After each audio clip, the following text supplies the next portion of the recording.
Right, hey guys, how are we doing? Back under the video from Totally Not Mark. Continuing with his One Piece reviews, I thought I'd check out the movie ones, because I have no idea what happens in any of the movies. See if they have any kind of way of intertwining with the story. I know with most shonen spin-off movies, they tend to just do their own thing. It's only been, recently with Dragon Ball Super with the Broly one that it kind of fits in with the canon and that, but yeah, intriguing, because I literally have no clue, apart from, is it movie 16? So I know there's a few. I know Super Eye Patch Wolf talked about where to start. Watched that a couple of years ago. Jesus, I've been doing this how long now? So yeah, let's check out the part one of his One Piece movie reviews, shall we? 2020 has been a wild year, and I don't mean wild. 2020 was crazy. Yep, there we go. Oh my god. Yeah, do you remember that little thing with the wasps? That was crazy. Yo, gotta go. So it was during 2020 that he did all the One Piece reviews. Sick. Yo! Oh, it's so good. But I also acquired the ability to finally say that I have seen every single One Piece story. Oh no. Okay, as I was saying, I don't have a single shred of One Piece material left to watch. Oh no. Okay, this isn't cool. Who keeps cutting me off? Yo! First impressions of... Very well edited.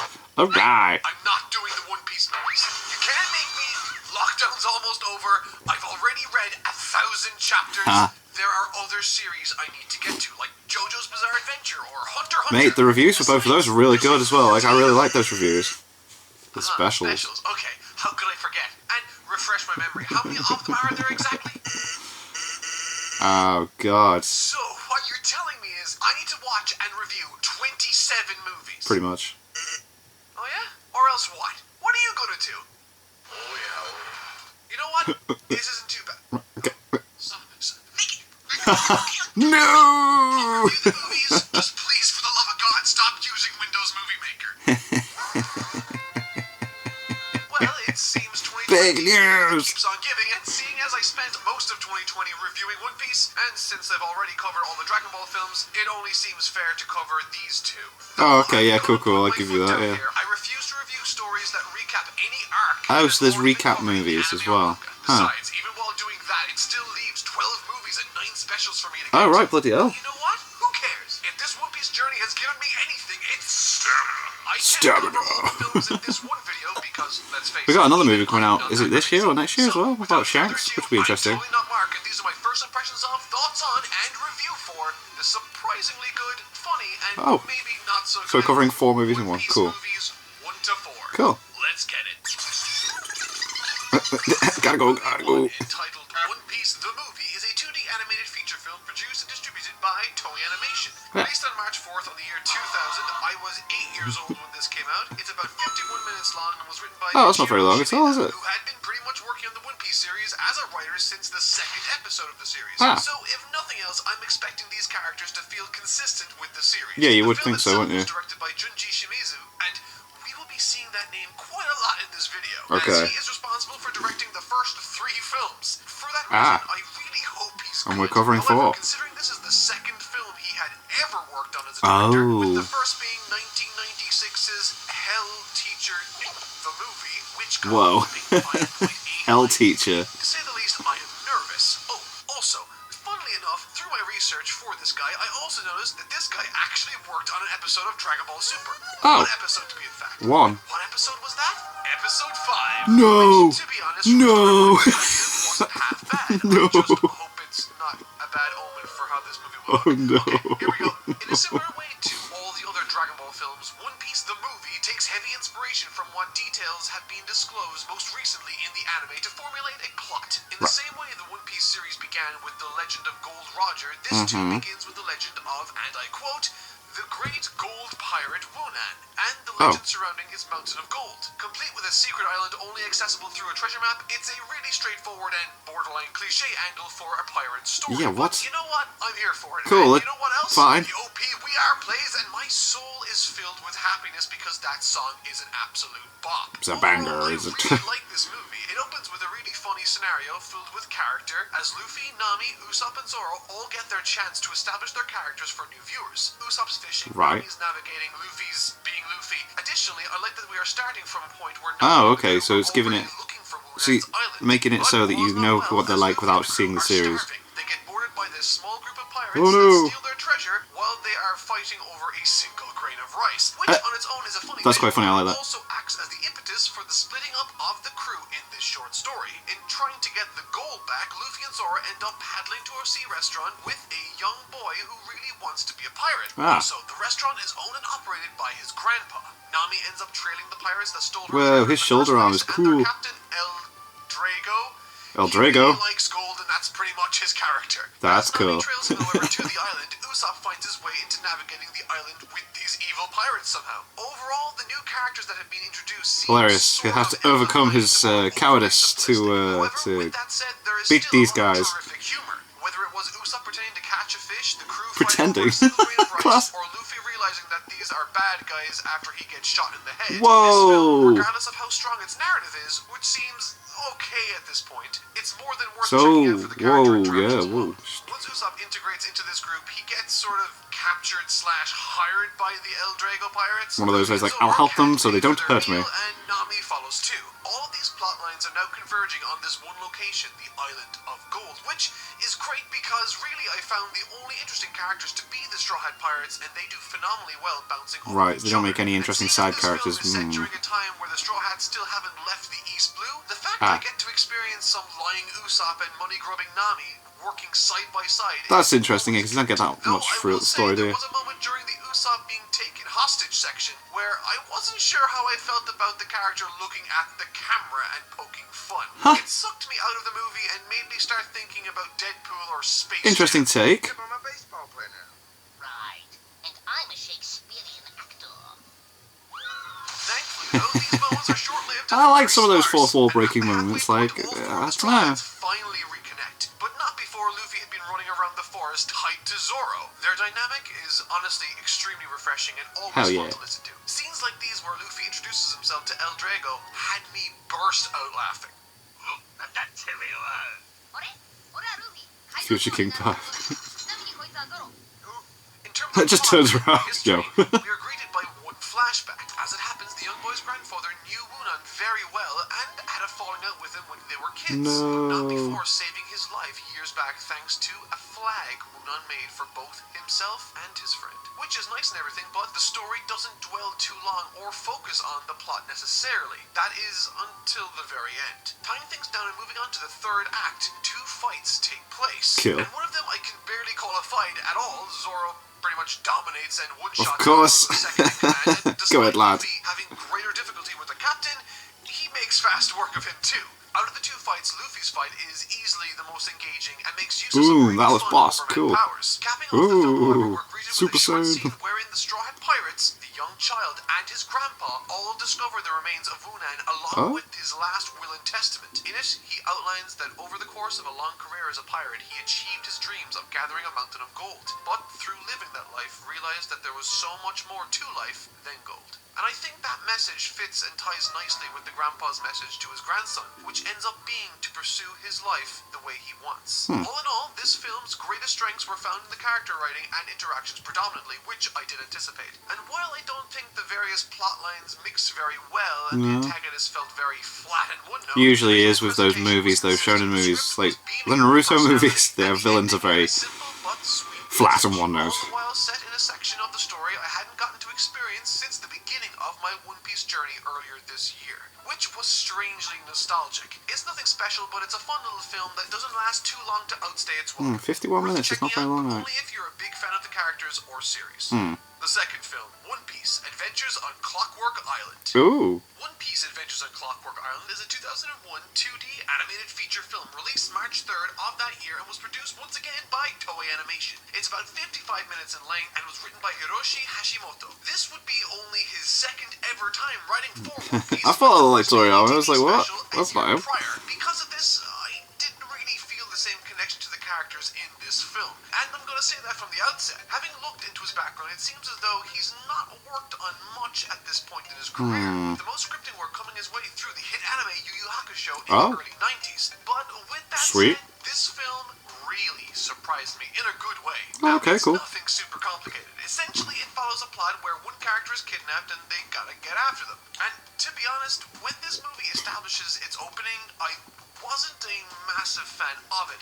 Though I want to preface this by saying this movie really surprises me in a good way later that retroactively makes the opening much better. Oh, okay, Unlike cool. the last film, which had the crew run into trouble with unsavory characters because they were both in the same area looking for the same treasure, this film starts off with the crew losing their ship, aimlessly pursuing a vague direction for a week with no success, before randomly running into a couple of thieves that happen to know the ship, know who took the ship, and who are going in the same direction the ship is in, for seemingly totally unrelated reasons, which, when watching this for the first time, this felt like a pretty contrived opening. Right, but it makes sense later. I like that. Cool. And I got over it pretty quickly. Thankfully I did, because it gets much better and makes much more sense later. However, once the plot gets moving, this film begins to show why it's worth checking out. The action and animation ramp up in a big way. Cool. It's obvious that this film's scope is much bigger and has a vastly different cast of animators working on it. As soon as the Straw Hats begin throwing hands with the very pirates they've identified as Nami and thieves, Usopp's there's some face, bro. wonderful action-filled tracking shot following various characters as they both fight and run away from their respective opponents, culminating with the bad guy pirates taking with them an unconscious Nami wearing Luffy's hat. It should also be noted at this point that Zoro's swords were on the merry-go also, and thus they need to go after the thieves to get back those two. It's essentially a smorgasbord of motivations by which the Straw Hats will be drawn into conflict to fight. And this is when we meet the bad guy of the film, and this bad guy looks ridiculous. His name is Bear King, and he's building a large cannon so that one day he can become the king of the pirates too. He wants Nami as his bride, all the while Luffy and co are making their way up Spiral Tower. Now, Clock Town, the town surrounding that looks sick. is really pretty, and the architecture in general That looks is boss. Whoa. top-notch. There's a decent amount of work having gone into this town surrounding the tower to enjoy for any viewer. But on a dialogue front, there's a really sweet interaction between Luffy, his crew, and these two folks that look like they have ice cream on their heads. In it, these two try to encourage Luffy and them to run, citing that their life will be worthless if they die. Luffy says it's worthless if they run too. And despite what I said about the character interactions and the writing front, this film really does succeed in a lot of ways in getting those biting pieces of dialogue and insight into Luffy's character. So it has that going in its favor too. At this point, the crew are floating up to the destination to confront Bear King when someone fires at them, and this happens. Oh God! I was not expecting this to be this graphic. I mean, look at all that. Jesus. It looks so painful, and I winced when I saw it first. Needless to say, Sanji gets captured, and the rest float up in the balloon. They stop outside the gates of the main building, and I like how Luffy sees a lot of himself and Shanks in these two that have accompanied them on this adventure.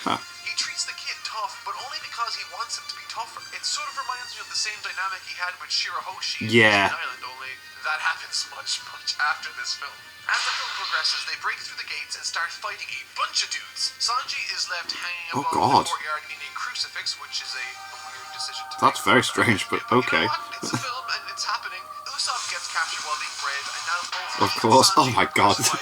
No! There's some brilliant character animation, action animation, and so much from top to bottom in this film. And because of that, it feels much more premium than the first one for me, which felt a little more like a long episode of anime. It's at this moment, however, the story actually picks up and swerved me considerably. The grievances I had at the beginning for the less than believable auspicious circumstances that befell our crew were actually not convoluted at all, but in fact a plan by the two people who met them at the beginning. Having stolen their ship, the grown man Barod wanted to use them to return the child to his birthplace on this island. I actually didn't see that coming at all. I thought this was going to be a one-trick film, but it's not. It's narratively solid too. The story isn't super exciting by any means, and it's pretty cliche in it being Oh, that's cool. They made sense of all that. Wow. type story, but the writer director decided to add a bit of effort and spice into this tale, which I'm honestly very happy about. And what's better is that this Barod guy throws Luffy's line about running away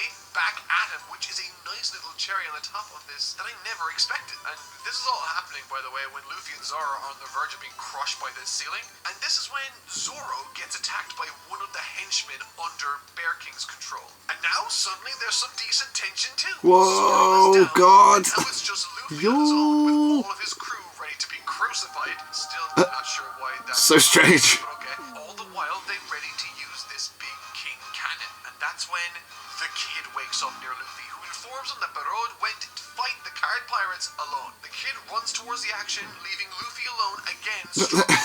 Can somebody help? The main chamber where the Bear King is charging his cannon to fire when suddenly Barod arrives on the scene covered in explosives. However, despite his intentions, Bear King thrashes him about and disarms the situation. And at this point in the film, everything starts coming together in a really nice way. Like, throughout this film, Luffy has seen himself in the little kid and has tried to encourage him in a direction that he thought might benefit him, which has unfortunately led him into the chamber to defend Barod. Unable to do anything against him, armed only with a brave good intention, his fate is seemingly sealed. But Jesus.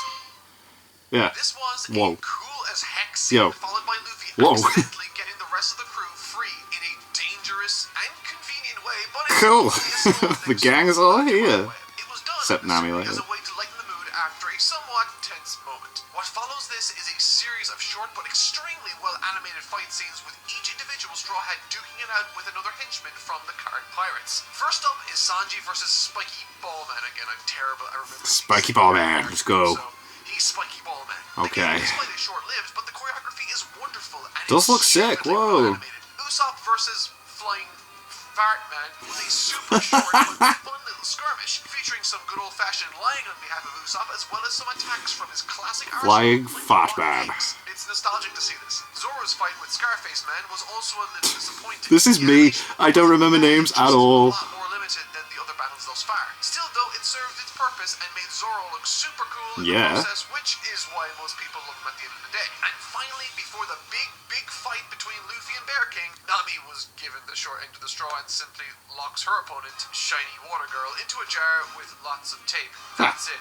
It's Cool. literally like 3 seconds. Well done, okay, Nami. on to the main event, I guess. Very Luffy efficient. versus Bear King is the fight that has been built up to throughout this film, and early on in their tussle, it's established that he has a body of steel and sights that a rubber man stands no chance against him. That is essentially the prevailing narrative going into this confrontation, and it's observing how Luffy navigates his way out of the situation that will be his challenge. And once again, this film surprises me with how good it manipulates and takes advantage of where your attention is. Focusing on the fight between all the different Straw Hats while watching Luffy's, I was essentially waiting for him to deal the final blow.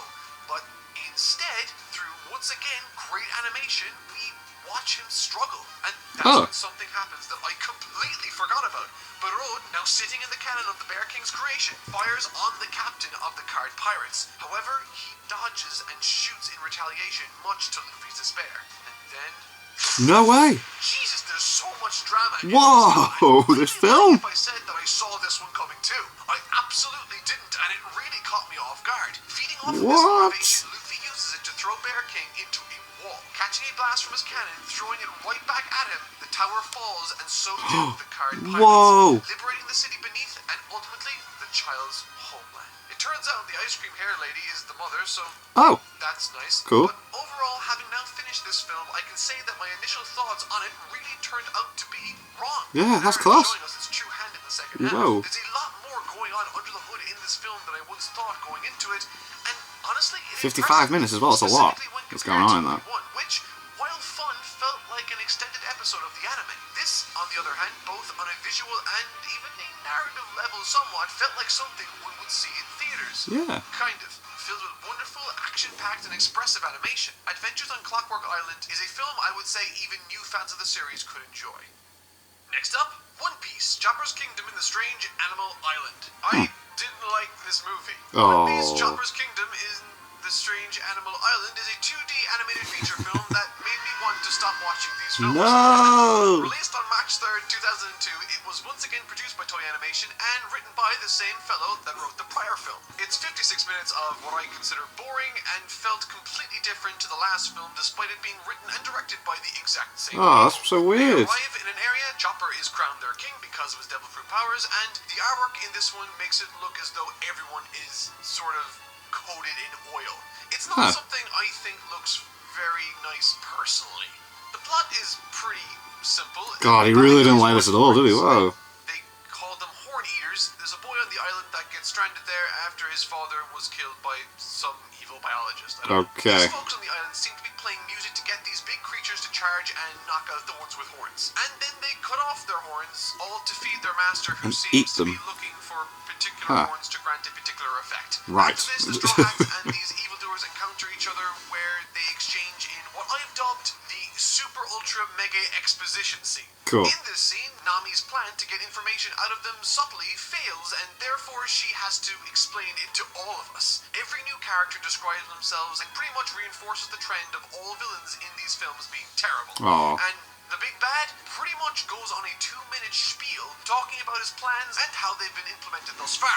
He does this despite not wanting to tell them anything. I hate scenes like this. God. This is a movie. Show me the plan in action such that I understand it. Stop shouting the plot at me. This Yeah, big yeah, bad show. guy with the violin. Don't tell. Luffy then begins going nuts and knocks them into a ravine and ultimately safety. This entire conversation was wall-to-wall exposition in the most clunky way. Right. And if that wasn't enough, when they fall into the water, which is a considerable distance away from the evil biologist and his henchmen, they decide to hitch a ride to the Animal King.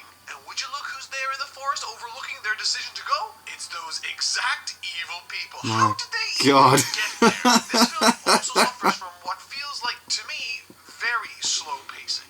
In a nutshell, the story is Chopper gets taken in by the locals as So this could have been an episode, but got dragged out, didn't it? Yeah. Problem. Luffy and them run into the island's problem. This was probably like a filler idea that they had, and then just went, let's drag it out. Depth worth exploring, at least none that I noticed. And so the first 30 minutes felt like 90 minutes to me. God. The evil dude shows up, but once again, Luffy can't engage. This time because, coincidentally, he's trapped the only other two fighters of the crew, Sanji and Zoro, in a cave because he's too fat to leave after eating. And naturally, they show up on the scene What? seconds after Chopper ran off to deal with the issue. Okay, we're almost done. We're finally Cool, at the cool. main portion of the film, the one where all the major players get to face off against the forces of the rival crew. First up is Zoro against big, old-faced man. Second is Sanji against stripy, slimy, handsome man. And lastly, Nami and Usopp deal with the herd of beasts. All of these fights are easily the highlight of the movie, but really, if Still I'm doesn't honest, mean felt much for the rest, does it pretty now? mediocre. Sanji and Zoro win after they get beaten on for most of the fight just by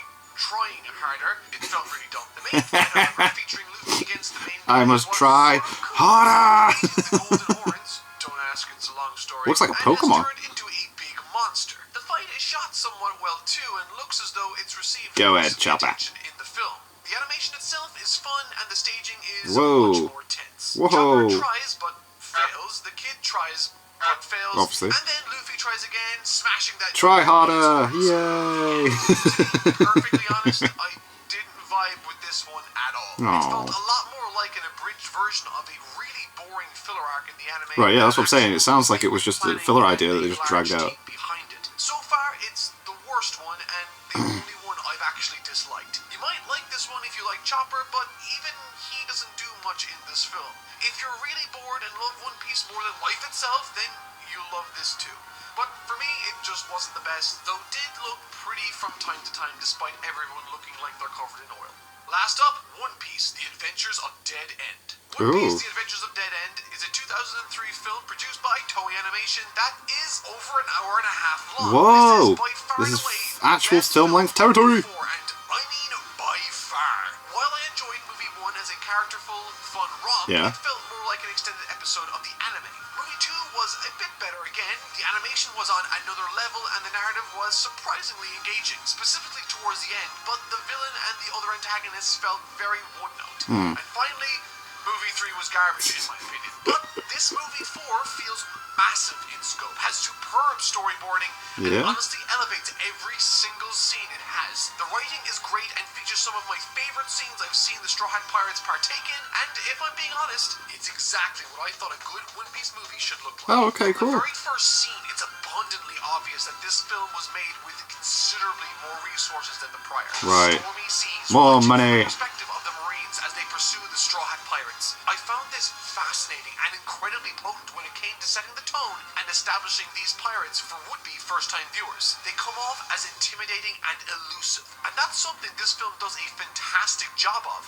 establishing the tone of its characters and divulging information in an elegant and engaging way. And that's not all. This is one of the most interesting and effective openings to a film I've seen comes packaged with this one too. Immediately following this scene, we follow this 3D tracking shot, Oh, which yeah. for the time of 2003 Yeah. is spectacular. That's cool. Twisting and turning through narrow passageways, it really helps to convey this sense that we are on a pirate-dominated island, passing unsavory customer after unsavory customer before finding ourselves With a in bar. this little hole-in-the-wall Yay. tavern looking at Luffy's Oh. wanted poster.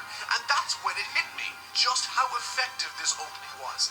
In the first two scenes, the film makes the world feel more real and lived in than perhaps any world I've been introduced to within an anime. The seas are vast and dangerous, the towns densely populated and teeming with life. World building has been such an integral part of what makes Definitely, One Piece feel yeah. like One Piece, Yep. and I think this film achieves that and more within the first 5 minutes of the feature. Unlike manga or episodic anime, they don't have a ton of time to dedicate to world building, and so what time they do dedicate to it needs to be effective. And this totally achieves that. It makes the Straw Hat crew feel small, and yet there's Luffy's poster. It shrinks them and then elevates them before introducing us to the crew, all sat around Woohoo, the table, that's cool. having brilliant character exchanges. And the way this is framed from top to bottom implies a wider, more active environment. And Nico Whether Robin's it be part of the while crew now. eating, chatting, or when Nami walks up to the bar, always see the other patrons drinking, chatting, and having a good time. This feels like a That looks like, hole-in-the-wall bar. oh, And I love what's his it. name And while from, this might be a small thing, Yu-Gi-Oh! I think it's the first sign of In Yu-Gi-Oh! Bridges, like, America! This movie shows instead of telling us the exposition. For instance, remember in the last film, movie 3, when we had that super Bandit boring, Keith, monotonous that's the one. expository dump? Well, we don't get that in this film. Instead of the barman suddenly telling us that there's a secret passageway, we as an audience are shown some shit. Yeah, that's so Bandit Keith. before moving somewhere else. So going in, we know that barman knows something. And even while Nami's probing the guy for info on how to get some quick cash, he barely tells her anything. And that very instance, that very lack of information, Something is important. what makes the ultimate reveal of this underworld pirate town so engaging Cool. and stunning when it is unveiled. And once it is, this movie does something none of the others did. Introduce us to new characters in simple but interesting ways, and get this, they aren't one note or boring. Whoa, Now, they have that said, character. the big bad of Interesting. this feature Cool. does share a borderline inappropriate amount in common with Huh. Crocodile from Alabasta. From his appearance to the way he speaks to even how he conducts himself, and don't even get me started on the similarities between their devil fruit abilities. Oh, dear. But you know what? If you're gonna look at any One Piece villain for inspiration, it's Yeah, Crocodile, definitely so I can Crocodile. at least Yeah, get on board with that sort of train of thought. But anyway, yes, there's a fight scene. And damn is it good, helping us get acquainted with this Bruce Lee Ooh. cosplay dude called Shiraya. I like And his of characters. course, I like the main little Croc on his himself, face. Gaspardi. Reminds me of, Choreography here was Jalel fantastic. from My Fairy Tail? personal favorite portion being when Shiraya kicks over a table, uses it as cover before jumping Whoa. back into some wonderful Oh, animation. This is choreography on that. We get great animation coupled with some terrific storyboarding. Damn. A seamless stream of quality that blends multiple artists' cuts of animation together That's in class. a brilliant way. This coupled with some classic and And then Luffy just bam. this as my current favorite film. Through this scene in the pirate underworld, we learn that there's a massive race and the winner gets 300 million berries. Oh, Gaspardi you know is the she current favorite, wanna get obviously, involved and in the that. presence he has within this underworld can be felt whenever someone brings up his name. Nami, confident as ever and really wanting the My money, yeah. Sucking them up, and naturally, Luffy is more than excited to participate. One clever writing choice I noticed also was to utilize Robin's shady past to the script's advantage. Anytime the crew had a query, while they did bother locals and asked them, Robin was able to answer many of their questions they Huh. had, as she That's reveals cool. that she had already been there at one point in her life when she was younger. It's subtle, but it's a nice way of including a character's backstory in a believable way to benefit the script in terms of its Yep, pacing. I'd definitely believe that if I knew it. The subplot mechanic wonderfully. We see the point Oh. of view of an old man and this young kid as they're aboard Gaspardi's ship. The old man is in a terrible condition. The kid only wants to help him, and Gaspardi forces him to do it on his own, forcing the kid to run off into the night to try to find money for medicine. When the next day arrives, Luffy and the crew are sailing up this mountain, essentially towards the starting point of this race. And once they get to the top of this mountain, it's a breathtaking shot that captures every single individual within the crew and their personalities. It really makes this race feel wild, dangerous, and beautiful. Around this time, Zoro notices that there's a stowaway in the ship, and he tries to kill Zoro. And these scenes with this little kid mingling with the Straw Hats are easily the most heartfelt out of the films I've seen so far. And once Luffy and the crew arrive to where their eternal poses were pointing to, they realize this entire race has been a trap rigged by Gaspardi. Taking this motivation to confront him, Luffy challenges this little kid, and it's truly touching how he riles him up before saying that he will be laying down his life to help him too. Closing in now on the third act of the film, we get a fight between Shiraya and Needles, Gaspardi's henchman, and it was fantastic. Yeah? The flow of this fight felt natural. It wasn't anything more than it needed to be, had some really nice angles, and the best part was, it had a great psychological element to it. Shiraya had a strategy and came off as very clever with every split-second decision he needed to make to overcome what looked I need like to see this movie, this looks sick. in Needles, using the very ship itself to disarm him and eventually knock him overboard. It's a really great fight scene that I encourage anyone to go check out. This also helps to break the trend of having Sanji and Zoro attack the lesser henchmen. Instead, having little bits here and there to help Luffy out, both in physical altercations and nuanced emotions. Usually just throw the main cast in. That's cool. We got like a side character having a really good fight scene on screen and actually getting involved and caring about it. That's cool. Shiraya starts getting in the way of Luffy again, and get out the way. Luffy punches the ever-loving hell out of him to the side. Whoa! This action of Luffy stopping him from throwing his life away, all the while swelling with the music, it really felt massive and monumental. It's a great moment. The fight that ensues is also helped greatly by the fact that Luffy's hat is in tatters and the weather is tragically bad. Though I will say I thought the battle between Shiraya and Needles was more exciting and well handled. Luffy versus Gaspardi is still a commendable effort and makes use of some clever tactics in its own right. However, soon it comes to our attention that the old man is choosing to stay below deck despite the impending cyclone, and it looks like he's willing to die alongside his boiler that he worked with his entire life. When the kid learns the news, he loses it. Once again, leading to Zoro having to knock him out. And it's at this point Chopper reveals that he was in fact a little girl all along. The camera then shifts perfectly to Shiraya once again, signifying that she is in fact his little sister. This totally took me by surprise, and with the worsening situation, the cyclone impending, and the ship effectively being a ticking time bomb thanks to the boiler, the tension rises to a fever pitch. This was such a fun Oh mate, this sounds freaking awesome. The ending to this film is sufficiently large-scale for the occasion, and the dialogue is snappy and clever. This is peak Luffy dialogue. He's snarky, brazen, and light-hearted. However, one thing that did take away from this altercation for me was the fact it shared so much with the crocodile Luffy fight. Oh god. Instead of turning to sand, he can turn to liquid sugar. And oh whoa, it is the same. Jeez. Flour to combat this ability. And really, it ended a similar way too.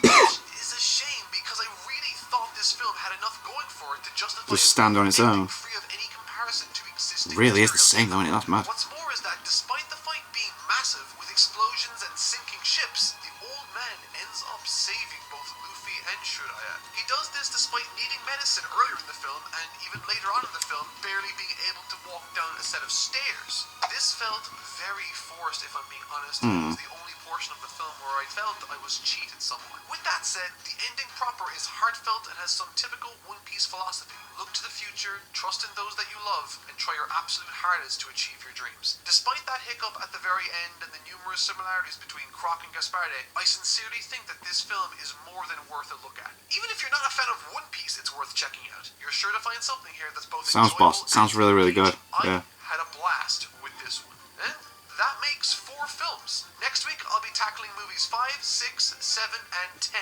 I'm skipping movies 8 and 9 because I'm only covering original news stories. So the recap, right, cool. That'll do it for this week's video. I've been Totally Not Mark. I'll see you all next week, and thank you all so much for watching. Cool, like that second and fourth movie sound really, really cool. Like I really want to see that fourth one just for the that other character that was introduced. That's awesome.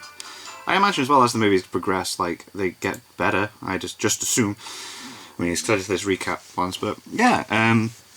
if you guys want, like, there's 2 more, and then there's the TV specials, and then that's all of his ones except for the Checkered Fate, which I might check out as well. Don't want to get spoilt on it. I've had a heads up, so I might have to read some chapters online, which I don't like doing, but until then, thank you to my patrons. If you want to have your name at the end of every video, link in the description of the Patreon page. $1 a month is all I ask to help support the channel. It's greatly appreciated. Thank you guys very much for that. And thank you all for watching. What do you guys think of that? What do you guys think of this? Click like, subscribe if you haven't already. Leave comments down below. Let me know what I should watch and discuss in future videos. And I'll see you guys next time.